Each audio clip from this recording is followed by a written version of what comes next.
ಕೆಲವೊಂದು ಸಿನಿಮಾಗಳ್ನ ಲೇಟಾಗಿ ಯಾಕಾದರೂ ನೋಡೋದು ಅಂತ ತುಂಬ ಮನಸ್ಸಿಗೆ ಬೇಜಾರಾಗುತ್ತೆ. ಆ ಥರ ಸಿನಿಮಾ ಬಲರಾಮನ ದಿನಗಳು. ನಾನು ಈಗ ತಾನೇ ಸಿನಿಮಾನ ನೋಡ್ಕೊಂಬಂದೆ.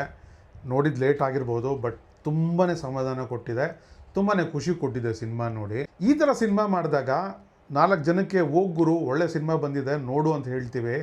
ಮೊನ್ನೆ ಒಂದು ಸಿನಿಮಾ ಮಾಡಿದರು, ತಲೆ ಕೆಟ್ಟ ಕೆರ ಆಡಿಸ್ಬಿಟ್ರು. ಥಿಯೇಟ್ರ್ನಿಂದ ಯಾವಾಗ ಹೊರಗಡೆ ಬಂದುಬಿಡ್ತೀವೋ ಅಂತ ಅನಿಸ್ತಾನೆ ಇತ್ತು ನಾನು ನನ್ನ ಫ್ರೆಂಡ್ ಸೋಮು ಹೋದಾಗ. ಬಟ್ ಬಲರಾಮನ ದಿನಗಳು ಪ್ರತಿ ಒಂದು ಫ್ರೇಮನ್ನು ತುಂಬಾ ಅದ್ಭುತವಾಗಿ ಮೂಡಿ ಬಂದಿದೆ. ಖಂಡಿತ ಥಿಯೇಟ್ರ್ನಲ್ಲೇ ನೋಡಬೇಕಾಗಿರುವಂಥ ಸಿನಿಮಾ. ಇನ್ನು ಕೆ ಎಮ್ ಚೈತನ್ಯ ಅವ್ರ ಬಗ್ಗೆ ಮಾತಾಡಬೇಕು ಅಂದರೆ ಅದ್ಭುತವಾದ ಒಂದು ರಚನೆ, ಸ್ಕ್ರೀನ್ ಪ್ಲೇ ಮತ್ತು ಡೈರೆಕ್ಷನ್ನು. ಸೊ ತುಂಬಾ ಚೆನ್ನಾಗಿದೆ ಸರ್. ನಿಮ್ಗೊಂದು ದೊಡ್ಡ ರಿಕ್ವೆಸ್ಟು, ದಯವಿಟ್ಟು ಆ ದಿನಗಳು ಸೀರೀಸ್ನ ಕೈ ಬಿಡಬೇಡಿ. ತುಂಬ ಒಳ್ಳೆ ಕತೆ ಬಲರಾಮನ ದಿನಗಳಲ್ಲಿ ಕಾಣ್ತಾ ಇದೆ, ಅಲ್ಲಿಂದ ಎಕ್ಸ್ಟ್ರಾಕ್ಟ್ ಮಾಡಿರೋದು ನೀವು. ತುಂಬ ಚೆನ್ನಾಗಿರೋ ಕ್ರಾಸ್ ಓವರ್ ಎಲ್ಲ ಮಾಡಿದ್ದೀರಾ ಮಧ್ಯದಲ್ಲಿ, ತುಂಬಾ ಇಷ್ಟ ಆಯಿತು. ದಯವಿಟ್ಟು ಈ ಸೀರೀಸ್ನ ಬಿಡಬೇಡಿ, ಇನ್ನೂ ಕೆದಕಿ ಎಷ್ಟು ಕತೆ ಹುಟ್ಟುತ್ತೋ ಅಷ್ಟು ಕತೆನ ಪ್ರೊಡ್ಯೂಸರ್ ಸಿಕ್ಕಿದ್ರೆ ದಯವಿಟ್ಟು ಸಿನಿಮಾ ಮಾಡಿ ಅಂತ ರಿಕ್ವೆಸ್ಟ್ ಮಾಡ್ಕೊತೀನಿ. ತುಂಬ ಚೆನ್ನಾಗಿ ಕೆಲಸ ಮಾಡಿದ್ದೀರಾ ಸರ್. ನನಗಂತೂ ಸಿಕ್ಕಾಪಟ್ಟೆ ಇಷ್ಟ ಆಯಿತು. ಒಂದು ಡೀಸೆಂಟ್ ಫ್ಯಾಮಿಲಿ ಫಿಲ್ಮ್ ನೋಡ್ಕೊಂಡು ಬಂದಿರೋ ಥರ ಒಂದು ಫೀಲ್ ಆಗ್ತಾಯಿದೆ ನನಗೆ. ಎಷ್ಟು ಕತೆ ಹೇಳಬೇಕು ಅಷ್ಟೇ ಕತೆ ಹೇಳಿ, ಎಲ್ಲಿ ಎಷ್ಟು ಮಾತು ಹೇಳಬೇಕೋ ಅಷ್ಟೇ ಮಾತಿಟ್ಟು ಡೈಲಾಗ್ಸ್ ಎಲ್ಲ ಬರೆದು ಸೂಪರಾಗಿ ಬಂದಿರೋವಂಥ ಸಿನಿಮಾ ಇದು. ತುಂಬ ಜನ ಇದು ಅಂಡರ್ವರ್ಲ್ಡ್ ಸ್ಟೋರಿ, ರೌಡಿಸಮ್ ಇರುತ್ತೆ, ಅದು ಇದು ಅಂತ ಸ್ಕಿಪ್ ಮಾಡೋಕ್ಕೆ ಟ್ರೈ ಮಾಡ್ತೀರಾ. ದಯವಿಟ್ಟು ಮಾಡಬೇಡಿ. ತುಂಬ ಒಳ್ಳೆ ಪೀರಿಯಡ್ ಡ್ರಾಮಾ ಇದು. ತುಂಬಾ ಮನಸ್ಸಿಗೆ ಖುಷಿ ಕೊಡುವಂಥ ಒಂದು ಸಿನಿಮಾ ಆಗಿರುತ್ತೆ. ಇನ್ನು ಇವರ ಪ್ರೊಡಕ್ಷನ್ ವಿಚಾರಕ್ಕೆ ಬರೋದಾದರೆ ತುಂಬ ಚೆನ್ನಾಗಿ ಪ್ರೊಡ್ಯೂಸ್ ಮಾಡಿದ್ದಾರೆ. ಆ ಚಾಮ್ ಸಿಗರೇಟ್ ತೋರಿಸಿದ್ದಾಗಲಿ, ಒಂದು ಕಾಫಿ ಶಾಪ್ನಲ್ಲಿ ಇಂಡಿಯನ್ ಕಾಫಿ ಹೌಸ್ನಲ್ಲಿ ಪೀಠ ಹಾಕ್ಕೊಂಡು ಕಾಫಿ ಸರ್ವ್ ಮಾಡ್ತಾರಲ್ಲ ಆ ಥರ ಸೀನ್ಸ್ ಬಂದು ಹೋಗಿದ್ದಾಗಲಿ, ಮತ್ತು ಟೆಲಿಫೋನುಗಳು, ಇರೋ ಜಾಗ ಲೈವ್ ಲೊಕೇಶನ್ ಇಟ್ಕೊಂಡೆ ಅದ್ಭುತವಾಗಿ ಮಾಡಿದ್ದಾರೆ. ಒಂದು ಕೆಲವೇ ಸೆಟ್ಸ್ ಹಾಕಿರೋದು, ಚಿಕ್ಕ ಚಿಕ್ಕ ಸೆಟ್ಸ್ ಹಾಕಿದ್ದಾರೆ, ಅದನ್ನು ತುಂಬ ಚೆನ್ನಾಗಿದೆ. ಇನ್ನು ನಮ್ಮ ವಿನೋದ್ ಪ್ರಭಾಕರ್ ಅವರ ಕೆರಿಯರ್ ಬೆಸ್ಟ್ ಪರ್ಫಾರ್ಮೆನ್ಸ್ ಈ ಸಿನಿಮಾನಲ್ಲಿ ನೋಡೋಕ್ಕೆ ನಿಮಗೆ ಸಿಗುತ್ತೆ. ಮಿಸ್ ಮಾಡೋಕ್ಕೆ ಹೋಗಬೇಡಿ. ಇಷ್ಟು ಸಿನಿಮಾ ಅವ್ರದ್ದು ಒಂದು ಕತೆ ಆದರೆ ಇಲ್ಲಿಂದ ಇನ್ನೊಂದು ಕತೆ ಶುರು ಆಗುತ್ತೆ ಅವ್ರದ್ದು. ಪರ್ಫಾರ್ಮೆನ್ಸ್ ಅಂತೂ ಅಲ್ಟಿಮೇಟ್, ಸಖತ್ತಾಗಿ ಮಾಡಿದ್ದಾರೆ. ಯಾವುದೇ ಹೀರೋಯಿಸಮ್ ಇಲ್ಲ, ಆ ಧೂಳು ಧಮಾಕ ಶಬ್ದಗಳಿಲ್ಲ. ಸೊ ತುಂಬಾ ಒಳ್ಳೆ ಸೆಟ್ಲ್ ಪರ್ಫಾರ್ಮೆನ್ಸ್ ಮಾಡಿ ಮೆಂಚಿದ್ದಾರೆ ಬಲರಾಮನ ಪಾತ್ರದಲ್ಲಿ ಅಂತ ಹೇಳೋಕ್ಕೆ ಇಷ್ಟಪಡ್ತೀನಿ. ಪ್ರಿಯಾ ಆನಂದ್ ಅವರು ಕೊಟ್ಟಿರೋ ಒಂದು ರೋಲ್ಗೆ ತುಂಬ ಚೆನ್ನಾಗಿ ಆ್ಯಕ್ಟ್ ಮಾಡಿದ್ದಾರೆ ಅಂತಲೇ ಹೇಳ್ಬೋದು.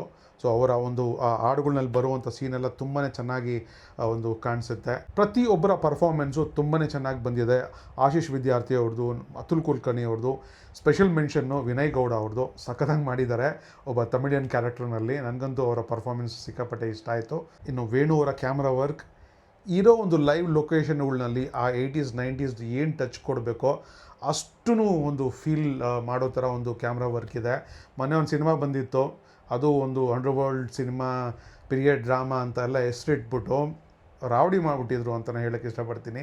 ಬಟ್ ಈ ಸಿನಿಮಾನಲ್ಲಿ ಆ ಥರ ಒಂದು ಸೀನು ನಿಮಗಿಲ್ಲ. ನೆಮ್ಮದಿಯಾಗಿ ಕೂತ್ಕೊಂಡು ಒಂದು ಪಾಪ್ಕಾರ್ನ್ ತೊಗೊಂಡು ತಿನ್ಕೊಂಡು ಒಂದು ಸೂಪರಾಗಿರುವಂಥ ಒಂದು ಮ್ಯೂಸಿಕ್ ಜೊತೆಯಲ್ಲಿ, ಆ ಒಂದು ವಿಜುವಲ್ಸ್ ಜೊತೆಯಲ್ಲಿ ಸಿನಿಮಾನ ಎಂಜಾಯ್ ಮಾಡ್ಬೋದು. ಇನ್ನು ಮ್ಯೂಸಿಕ್ ವಿಚಾರಕ್ಕೆ ಬರೋದಾದರೆ ಸಂತೋಷ್ ನಾರಾಯಣ್ ಅವ್ರದ್ದು ಫಸ್ಟು ಸಿನಿಮಾ ಅಂದ್ಕೊತೀನಿ ಕನ್ನಡನಲ್ಲಿ.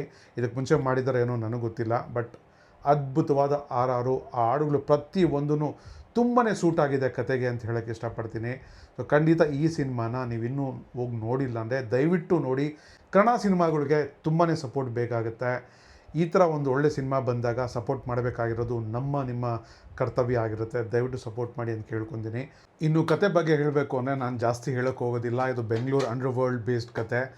ತುಂಬ ಜನಕ್ಕೆ ಬೆಂಗಳೂರಿನಲ್ಲಿ 80s ನಲ್ಲಿ ಏನು ನಡೆದಿತ್ತು ಅಂತ ತುಂಬ ಚೆನ್ನಾಗಿ ಗೊತ್ತಿದೆ. ನಾನು ಹೆಚ್ಚು ಕತೆ ಬಗ್ಗೆ ಮಾತಾಡೋಕ್ಕೆ ಹೋಗಲ್ಲ. ಇನ್ನು ನೆಗೆಟಿವ್ ಇಲ್ಲ ಅಂತ ಕೇಳಿದ್ರೆ ಸ್ವಲ್ಪ ಅಲ್ಲಲ್ಲಿ ಈ ಒಂದು ಕೊನೆಯಲ್ಲಿ ಬಂದು ಒಂದು ಪಾತ್ರನ ಮುಗಿಸೋ ಒಂದು ಕ್ಯಾರೆಕ್ಟರ್ನ ಗೆಸ್ ಮಾಡೋ ಥರ ಇತ್ತು. ಅದು ನನಗೆ ನಾಯಕನ ಸಿನಿಮಾನ ನೆನಪು ಮಾಡ್ತು ಅಂತ ಹೇಳ್ಬೋದು. ಸೊ ಅದೇ ಥರ ಒಂದು ಹೆಂಡಿಂಗು ಇಲ್ಲಿ ಸ್ವಲ್ಪ ಗೆಸ್ ಮಾಡೋ ಥರ ಇತ್ತು, ಅದೊಂದು ನೆಗೆಟಿವ್. ಮತ್ತು ಒಂದು ಐಟಮ್ ನಂಬರ್ ಬರುತ್ತೆ, ಯಾಕಾದರೂ ಬಂತು ಅಂತ ಅನಿಸ್ತಾ ಇತ್ತು. ಬಟ್ ಅದಾದಮೇಲೆ ಗೊತ್ತಾಯಿತು ಆ ಐಟಮ್ ನಂಬರ್ ಸಾಂಗು ಒಂದು ಬೇರೆ ಸೀನ್ಗೆ ಲೀಡ್ ಆಗಿರುತ್ತೆ ಅಂತ. ಸೊ ಅದು ಬಿಟ್ಟರೆ ಬೇರೆ ಏನೂ ನನಗೆ ನೆಗೆಟಿವ್ ಅಂತ ಅನಿಸ್ಲಿಲ್ಲ. ಓವರಾಲಾಗಿ ಹೇಳಬೇಕು ಅಂದರೆ ಒಂದು ಡೀಸೆಂಟ್ ಫಿಲಿಮು. ತುಂಬ ಒಳ್ಳೆ camera work, music, action, performance ಜೊತೆಯಲ್ಲಿ ಮೂಡಿ ಬಂದಿದೆ. ಥಿಯೇಟ್ರಿಗೆ ಹೋಗಿ ಸಿನಿಮಾ ನೋಡಿ ಅಂತ ರಿಕ್ವೆಸ್ಟ್ ಮಾಡ್ಕೊತೀನಿ. ಕನ್ನಡ ಸಿನಿಮಾನ ದಯವಿಟ್ಟು ಬೆಳೆಸಿ. ಮತ್ತೆ ಸಿಗ್ತೀನಿ. ನಮಸ್ಕಾರ.